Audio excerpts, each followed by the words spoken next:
கிச்சாஸ் ஃபார்மிங்கிலிருந்து ஹேமலதா பாலகிருஷ்ணனின் அன்பு வணக்கங்கள். இன்றைய பதிவு தாய்ப்பால் கொடுக்கும் இளம் தாய்மார்களுக்கும் கர்ப்பிணி பெண்களுக்கும் நிச்சயமாக பயனுள்ள பதிவாக இருக்கும். ஆமாங்க, நமது பாரம்பரியமாக பாட்டி செய்த எளிய வழிதாங்க நான் இப்போது சொல்ல போகிறேன், நினைவுபடுத்த போகிறேன். உண்மையை சொல்லணுன்னா வாங்க இப்போது வீடியோக்குள்ளே போகலாம். சாதாரண புல் இல்லைங்க, கோரப்புல்.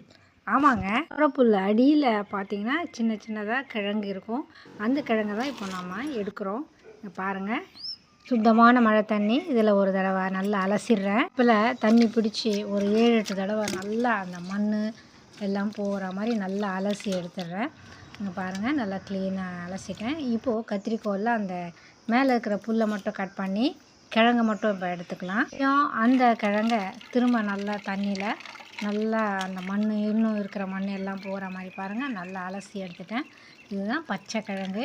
இந்த கிழங்கு தான் என்ன செய்யணும்னா நல்லா மைய அரைக்கணும். அரைச்சி மார்பகத்துக்கு மேலே நல்லா சுற்றி அதை தடவி விடணும். இது மாதிரி செய்யும்போது நல்லா தாய்ப்பால் சுரக்கும். ஆங்கிலத்தில் இது நட் கிராஸ் அப்படின்னு அழைக்கப்படுது. இதில் பல வகை இருக்குது. சிறுகோரை, பெருங்கோரை அப்படின்னு இருக்குது. கோரையில் கிழங்கு இருக்குது. இந்த பெருங்கோரையில் கிழங்கு கிடைப்பதில்லை. அவனாய்டு, டெர்பனாய்டு, ஆல்கலாய்டு, பீனாலிக் ஆசிட், ஃபேட்டி ஆசிட்லாம் இருக்குதுன்னு இப்போது ஆராய்ந்து கண்டுபிடிச்சிருக்காங்க. முன்னோர்கள் இதை நல்ல மருத்துவமுடைய நிறைஞ்சதுன்னு அப்போவே தெரிஞ்சு பயன்படுத்தியிருக்காங்க. அவங்க எவ்வளோ புத்திசாலி பாருங்கள்.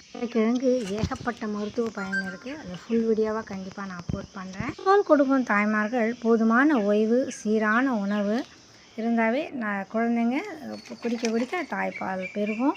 அது மட்டும் இல்லை, இந்த தாய்ப்பால் சுரக்க ப்ரோலாக்டின் ஹார்மோன் சரியான விதத்தில் சுரக்கணும். இப்போது அதை உணவு மூலமாக நம்ம அதிகப்படுத்துறதுக்கு என்னென்ன உணவெல்லாம் எடுக்கணுங்கிறத நான் ஒரு ஃபுல் வீடியோ போடுறேன். கட்டாயம் பாருங்கள், பயனுள்ள